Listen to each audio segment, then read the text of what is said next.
제가 3화로 준비한 내용은요. 조금은 심오하지만 그래도 여자고 성인이면 한 번 정도는 생각해 볼 수 있을 만한 그런 내용이라 생각하고 얘기를 풀어볼까요? 제가 며칠 전에 넷플릭스에서 성인물이라는 프로그램을 봤습니다. 신동엽 씨랑 성시경 씨랑 나오는 그런 프로그램인데요. 그날 제가 본 내용은 네덜란드와 독일의 홍등가를 비춰진 내용이었어요. 근데 그게 되게 흥미롭게 본 건요. 그 지역 국가에서 그리고 보건소에서 경찰에서 다 관리를 해주는 그런 합법적인 홍등가의 내용이었습니다. 제가 어렸을 때부터 의문을 가졌고 그리고 성인이 돼서도 이건 아닌 것 같은데 라고 생각했던 그런 내용들이 다뤄졌기 때문에 꼭 한번 얘기하고 이 얘기들을 한번 다른 분들도 의견을 들어보고 싶었어요. 한번 제 얘기 들어보시겠어요? 여러분, 이게 제가 이 내용들은 조금은 정리가 필요해서 약간 프린트물을 좀 뽑아서 이걸 한번 읽어드리는 식으로도 이제 정리가 될 것 같아요. 이거 대사는 아니면 대사 같은 그런 내용. 제 유튜브에서 이걸 왜 이런 말을 왜 하지라고 하시는 분들 분명히 있을 거예요. 제가 용품을 팔고 그리고 성적인 얘기를 좀 하고 그리고 나에 대한 뭐 재미난 성인들에 대한 놀이문화에 대해서 소개를 하고 얘기를 한다고 해도 이런 점들은 한 번 정도는 다뤄줘도 괜찮을 것 같다라고 생각해서 다루는 거니까요. 우리 한번 얘기 좀 해보죠. 그 화면 안에 있던 네덜란드와 독일의 홍등가는요, 저한테는 굉장히 충격적이었어요. 저 솔직히 그런 데가 있는지 몰랐거든요. 요번 영상을 보고 그 프로그램을 보기 전에는 몰랐어요. 제가 본 그 네덜란드 독일의 홍등가는 굉장히 개방적이었어요. 요즘에 성인용품들 가게 그 아트박스처럼 오픈돼 있고 되게 예쁜 매장들 많잖아요. 그런 것처럼 거기는 홍등가가 그런 식으로 오픈되어 있었습니다. 자유롭게 관광객들이 앞을 움직이고 거기서 기념사진을 찍고요. 그리고 국가에서 그리고 경찰이 그리고 보건소가 이제 국가니까 관리를 해줬어요. 철저한 정책으로 관리를 하고 있었어요. 그래서 제가 봤을 땐 여성분들이 굉장히 체계적으로 보호받고 관리받고 있다는 생각을 했고요. 그걸 결코 창피하지 않게 그 나라 모든 분들이 그거를 직업으로 인정해줬기 때문에 거기에 대해서 오는 그 정신적인 그 여성만이 느끼는 그런 정신적인 그런 내용들도 굉장히 뜻깊게 본 그런 프로그램이었습니다. 저는 여기서 얘기하고 싶었던 거는요, 뭐냐면 보이는 홍등가 그리고 감춰진 홍등가, 그게 이제 그 나라와 우리나라를 비교하는 거겠죠. 그래서 과연 이게 진짜 여자를 위한 정책이 뭔지를 이야기해보고 싶었습니다.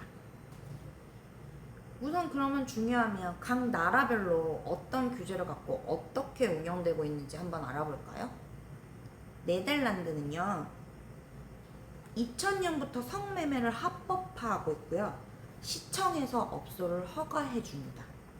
정식 영업소로 허가해 준다는 거예요. 이게 보통 창문을 빌려서 영업하는 창구형이고요. 보편 창구형 하면 우리가 알고 있는 보통 홍등가를 생각하시면 돼요. 그게 대표적인 창구형이래요. 21세 이상 여성만 가능하고요. 모든 업소는 경찰, 지자체 점검을 받습니다. GGD라는 보건소가 정기적으로 STI 검사, 성병 검사들을 해주고요. 무료 예방접종을 해줘요. 당연히 여기도 문제가 있겠죠. 범죄가 없는 나라는 없습니다. 불법 이주 여성 착취 관련 그리고 범죄 조직 개입 같은 그늘은 여전히 남아있어요. 이거는 어느 나라 가도 있습니다. 알잖아요. 하지만 중요한 건요, 제가 얘기하고 싶은 건 정부가 존재를 인정하고요, 위험 요소를 보이는 공간으로 끌어냈다는 거예요. 그 점이 킥포인트라고 짚고 넘어가고 싶어요, 네덜란드는. 그리고 독일은요, 2017년 성매매 보호법으로 등록 제도를 강화했습니다. 성노동자는 성매매 등록증을 발급을 받고요. 21세 이상은 2년마다, 그리고 그 이하는 매년 보건 상담을 받아요. 이것도 너무 좋은 것 같아요. 그리고 콘돔 의무 사용, 위생 점검, 광고 규제를 해요. 그리고 또 이게 이름이 어려워. 또박또박 다시 한번 읽을게요. 스페어 지역크라는 구역 규제를 둔대요. 그 지역 규제를 둔다는 거겠죠. 그래서 허용구역, 그리고 그 영업 시간대를 정확히 정하고요. 그래서 여기서는 합법, 그리고 저기서는 불법, 이런 걸 경찰 단속 기준을 명확히 갖고 있어요. 이렇게 보면 이 제도 안에서는요, 이제 또 여기로 키포인트로 제가 이제 써놓은 게 폭력 피해나 성병 위험, 이런 게 노출됐을 때 빠른 대처가 가능하다라는 생각이 들었어요. 이게 또 키포인트예요, 독일은. 근데 한국은요, 자 봐, 2004년 성매매 처벌법으로 판매, 구매, 알선 모두 불법이에요. 그리고 헌법재판소도 이게 되게 웃긴 건, 남자들이 그 판사가 많아서 그런지 어떤지 모르겠으나 자발적 성매매 처벌을 합헌했대요. 나 합헌을 처음 들었거든요. 합헌이 헌법에 위배되지 않다고 판단한 거래요. 이게 여자는 사람이 아닌가 싶기도 하고, 아무리 이게 홍등가에서 일하는 여성을 좀 안 좋게 본다 한들 사람이거든요. 여자거든요. 누구나 엄마가 될 수 있고 누군가의 딸이에요. 근데 왜 이게 헌법에 위배되지 않다고 생각하는지 모르겠어요. 그리고 솔직히 남자라는 동물, 여자라는 동물도 욕구 충만하잖아. 그게 사실이잖아. 근데 솔직히 풀어줄 때 있어야 되잖아. 죄송해요. 약간 감정이 좀 들어갔어. 그래서 결과는 미아리 청량리 같은 직결지 사라졌고요. 그리고 그렇다고 해서 우리나라의 성매매가 사라졌나요? 아니죠. 이쪽 저쪽 뉴스 많이 보잖아요. 그리고 그래서 또 온라인 채팅, 오피스텔, 해외 원정, 다양한 SNS, 보이지 않는 영역으로 곳곳으로 깊숙이 들어가 버렸어요. 그래서 문제점은 이런 이렇게 꼿꼿이 숨어들어서 어둠 속으로 들어갔잖아요. 양지에서 음지로 들어갔단 말이야. 그래서 경찰, 의료, 시민단체 접근이 훨씬 힘들다는 점. 그리고 폭력, 사기, 성병, 그런 위험들의 그대로, 아니죠, 그 전보다 더 많이 커졌다는 점. 이게 또 우리 한국의 킥포인트예요. 제가 3국의 비교표를 한번 보여드릴게요.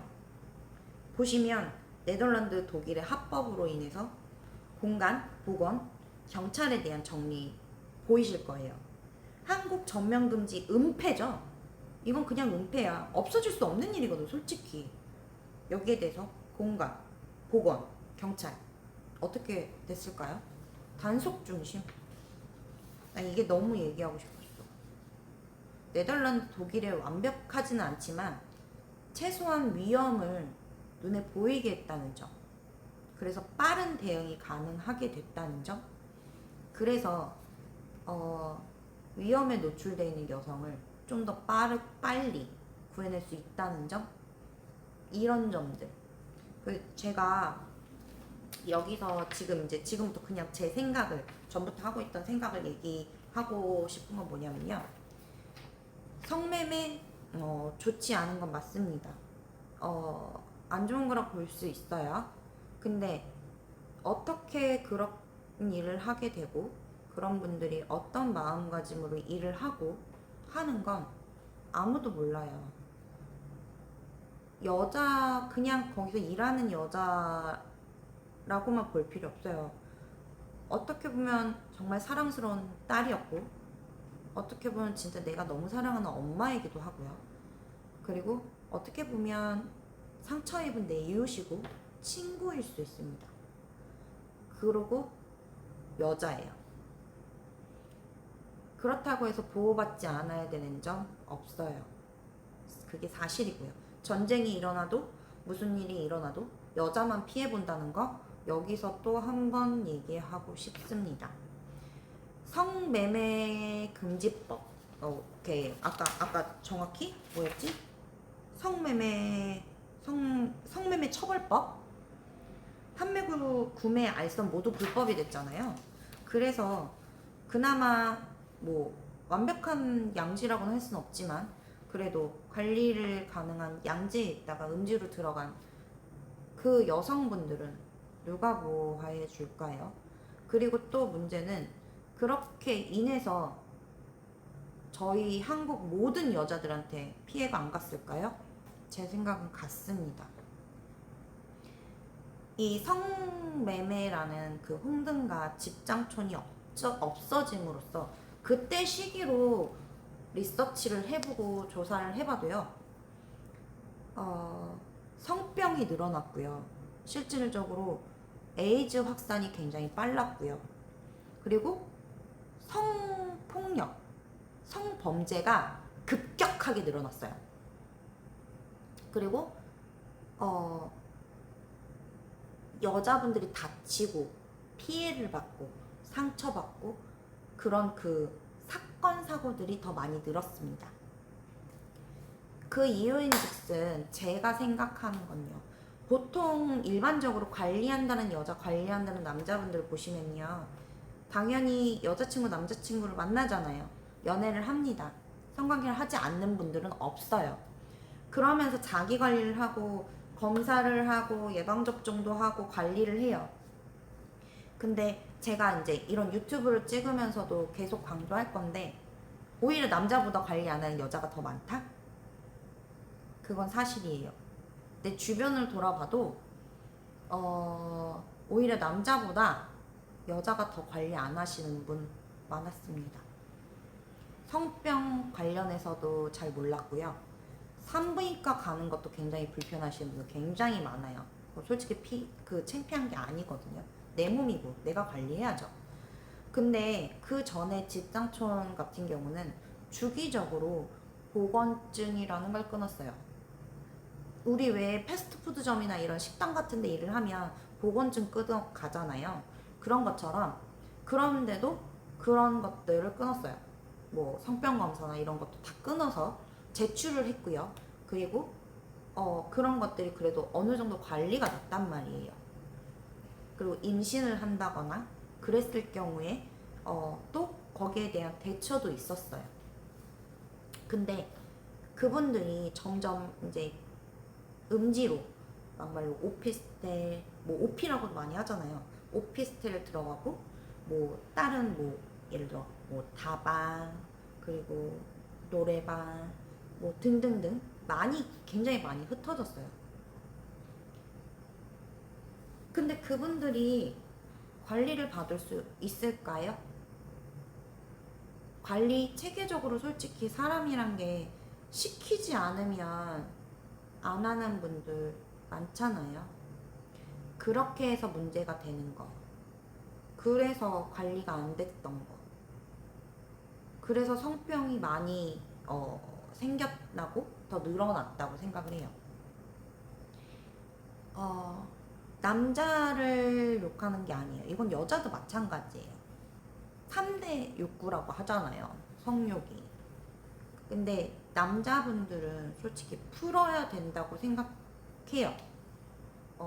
풀 수밖에 없고, 그리고 그거를 감정적으로 조절이 안 되는 건 과학적으로도 어느 정도 여자보다는 덜 된다라는 얘기들을, 덜 된다? 그러니까 여자보다는 좀 더 충동적이다라고 얘기를 해야 할까요? 그런 부분들이 있기 때문에 전에는 그런 집장촌이나 이런 데서 어느 정도 해결을 했었어요. 솔직히 지금도 가능하죠. 뭐 룸사롱 뭐 돈 비싸고 돈 많이 주면 어디든 가능하겠죠. 근데 솔직히 그렇게 돈 많은 분들이 많을까요? 아니거든요. 그런 분들은 어떻게 할까요? 어디서 해결을 할까요? 솔직히 매일 혼자 해요? 그건 그럴 수는 없거든요.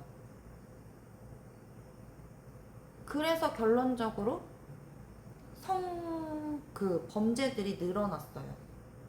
강압적으로 성폭행을 하고 성추행을 하고 마약을 먹여서 어떻게 이제 뭐 하고 뭐 버닝썬 뭐 이런 얘기도 되게 많았잖아요. 그 결국은 그 욕구를 자제할 수 있는 그런 능력이 남자는 확실히 부족하기 때문에 벌어지는 일들이라 생각해요. 어쩔 수 없어요. 근데 이거를 나는 문제라고 찝는 게 집성촌이 있었으면 과연 이 정도로 성범죄가 늘어났을까? 이런 문제를 합법적으로 관리를 하고 합법적으로 풀 수 있는 곳이 있었다면 과연 이만큼 늘어났을까? 이만큼 큰 성범죄들이 일어났을까라는 생각이 듭니다. 그리고 또 얘기하고 싶었던 건 또 이제 이 내용들을 보다가 보니까 집성촌에 있던 분들이 오피로 많이 간대요. 근데 집성촌은 앞에서 보이는 그냥 쉽게 하면 양지잖아요. 오피는 안 보여요. 1대1 만남이에요. 아무도 나를 이렇게 관여하지 않아요. 그냥 오피 안에 들어가면 끝나는 거래요. 그래서 죽어 나오는 분들 많대요. 완전 만신창이로 막 피범벅 돼서 나오는 분들 굉장히 많대요. 옛날에는요, 이거 옛날에 뭐지? 갑자기 영화 이름이 생각이 안 나는데, 심은경님 그 영화로 그 집성촌이 나온 영화가 있었어요. 그걸 보더라도 뭐 얘기하잖아요. 기둥서방 뭐 이런 거. 문제가 있거나 뭐 삼촌 막 이렇게 소리를 지르면 그 이만한 덩치 있는 분들이 와서 너 뭐야? 막 이러면서 와가지고 뭐 그 진상 고객도 이렇게 치워주고 그게 뭐 관리지. 그래서 도움 받을 수 있고 빠른 대처가 가능했었던 거. 그리고 그래서 더더욱 보호를 받을 수 있었던 거. 그런 걸 짚고 넘어가고 싶어요. 그래서 결론은 과연 성매매 처벌법이 우리나라 여성을 보호하는 걸까요? 저는 그런 의문이 들거든요. 저는 이것 때문에 더 많은 성병과 더 많은 성범죄와 더 많은 사건 사고들이 있다라고 생각이 들기 때문에 그래서 저 이 네덜란드 독일에 대한 이 방송을 보고 너무 와닿는 방송이었어요. 국가에서 정하는 이런 법들이요, 실질적으로 여성을 위한 법이라고 강조를 하며 내세운 법들을 보면 실제로 그것 때문에 피해보는 일들이 굉장히 많다고 생각해요. 오히려 여성을 위한다고 생각한 것들이 오히려 여성한테 피해가 더 많은 그런 법들이 많은 걸 전 그렇게 느끼고 있거든요. 낙태법도 그렇고요. 성매매법도 그렇고요. 맞잖아요. 결론적으로 그냥 일반적인 여성들의 성병 관련된 그런 일들도 더 많이 는 거예요. 그러면 여기까지 오지 않을 수 있었던 그런 성병들도 전국으로 퍼져나갔고요. 맞잖아요. 성범죄도 마찬가지야. 그 범죄의 피해자가 되지 않아도 될 어린 아이들과 여성분들이 결국은 피해를 받았어요. 그리고 실질적으로 그 일을 한다고 해서 죄는 아니잖아요. 다들 모든 사정과 모든 그 이유가 있어요. 아까 처음에 말씀드렸던 것처럼 내 딸이자 내 엄마이자 내 친구이자 이웃이었던 분들이었습니다. 그분들이 이유 없이 맞고요. 이유 없이 죽어나가고요. 고통받고 있는 거 실제로 여성을 위한 법이라고 하지만 그분들도 여성이거든요. 보호받지 못하고 있어요. 좋은 건 아니에요. 맞아요. 좋게 보이지 않을 수 있습니다. 근데 이것도 저는 직업으로 인정해줬으면 좋겠어요. 막말로 직업의 귀천이 어딨어요. 근데 이런 그 여성을 위한 법이라고 하는 것 때문에 됐던 그런 문제들, 이 법들 때문에 생긴 이런 문제들은 누군가는 한 번은 생각해 줬으면 좋겠어요. 맞아요. 다른 때보다 개방적이어지고 인식도 많이 바뀌어서 좀 더 성적인 그런 내용들이, 그러니까 접촉들이 더 많아져서 그런 것도 있을 수 있습니다. 근데 지금 제가 얘기했던 것도 사실이라 생각해요. 아, 오늘은 좀 심오했어. 아, 내 스타일 아닌데. 근데 이런 거는 꼭 한 번은 얘기해보고 싶었어요. 여러분 생각 한 번 정도 댓글 남겨주세요. 다음에 또 뵙겠습니다.